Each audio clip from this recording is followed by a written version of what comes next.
নির্বাচন ঘোষণার আগে ফের মন্ত্রিসভার বৈঠক ডাকলেন মুখ্যমন্ত্রী মমতা বন্দ্যোপাধ্যায়। বৃহস্পতিবার নবান্নে গুরুত্বপূর্ণ সিদ্ধান্তের ইঙ্গিতও পাওয়া যাচ্ছে প্রশাসনের পক্ষ থেকে। বৃহস্পতিবার নবান্নে রয়েছে এই বৈঠক। আমরা জানি এর আগে মাত্র 10 দিন আগেই কিন্তু মন্ত্রিসভার বৈঠক হয়েছিল। খুব অবাস্তব নয় যে 10 দিনের মধ্যে মন্ত্রিসভার বৈঠক বসতে পারবে না, কিন্তু ভোটের আগে এটা শেষ বৈঠক হতে পারে এমনটা কিন্তু জানা যাচ্ছে। 27 ফেব্রুয়ারি কিন্তু মন্ত্রিসভার গুরুত্বপূর্ণ বৈঠক হবে এবং এই বৈঠকে প্রশাসনিক বেশ কিছু সিদ্ধান্তের ইঙ্গিত পাওয়া গিয়েছে। আজকে এই খবর বর্তমান পত্রিকাতেও দেওয়া হয়েছে এবং আনন্দবাজার অনলাইনেও প্রকাশ করা হয়েছে। এই খবরে বলা হয়েছে এই বৈঠকটিতে মুখ্যমন্ত্রী আরেকটা বৈঠক হয়তো করতে পারেন বা এটাও শেষ বৈঠক হতে পারে নির্বাচনের আগে।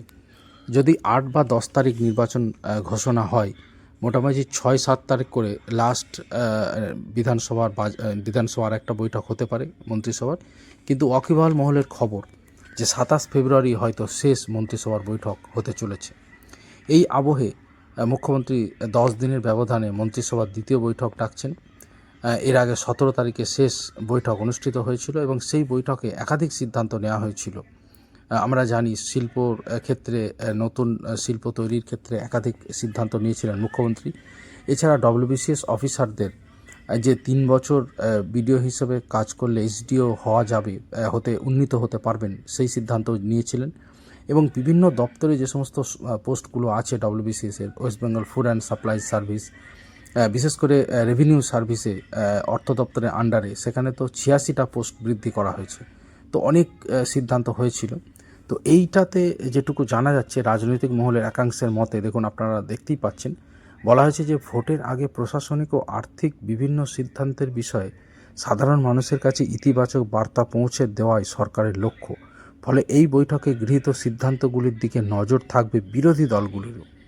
সব মিলিয়ে বৃহস্পতিবার মন্ত্রিসভার বৈঠক ঘিরে রাজনৈতিক ও প্রশাসনিক মহলে জোর চর্চা শুরু হয়েছে। এখন দেখার ভোট ঘোষণার আগে সরকার কি গুরুত্বপূর্ণ সিদ্ধান্ত নেয় ওই দিন। নবান্ন সূত্রে জানা গিয়েছে, আসন্ন বিধানসভা নির্বাচনের প্রেক্ষিতে এই বৈঠক যথেষ্ট তাৎপর্যপূর্ণ। বিশেষ করে নিয়োগ সংক্রান্ত এবং বিনিয়োগ সংক্রান্ত একাধিক গুরুত্বপূর্ণ সিদ্ধান্ত নেওয়া হতে পারে ওই দিন বলে ইঙ্গিত মিলেছে।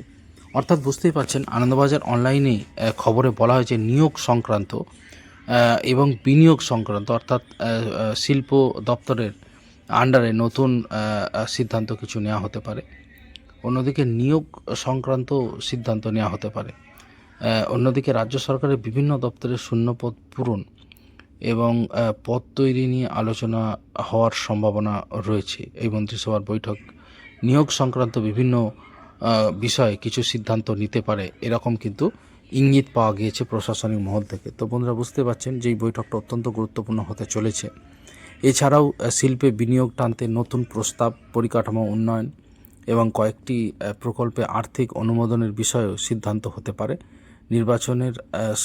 নির্বাচনকে সামনে রেখে উন্নয়নমূলক কর্মকাণ্ডের গতি বাড়াতে সরকার সক্রিয় পদক্ষেপ করতে পারে বলেও জল্পনা রয়েছে। তো অবশ্যই বন্ধুরা, আমার কাছে অত্যন্ত গুরুত্বপূর্ণ মনে হয়েছে, যেখানে নিয়োগ সংক্রান্ত, বিভিন্ন দপ্তরের শূন্যপদ পূরণ সংক্রান্ত এবং বিভিন্ন পদ তৈরি নিয়ে আলোচনা হতে পারে, এরকম কিন্তু আভাস দেওয়া হয়েছে।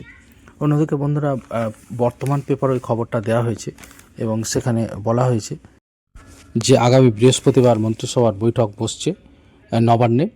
বিকেল 4:30 নাগাদ এই বৈঠক হবে এবং বিধানসভা নির্বাচনের আগে এই বৈঠক যথেষ্ট তাৎপর্যপূর্ণ।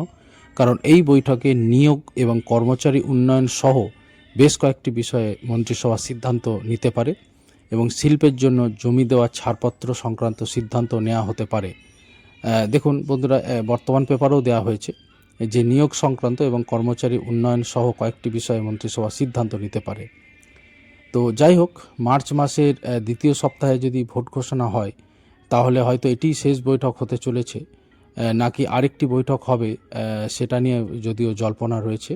তো যাই হোক, এরকম একটা আবহে কিন্তু এই ক্যাবিনেট বৈঠক অত্যন্ত গুরুত্বপূর্ণ।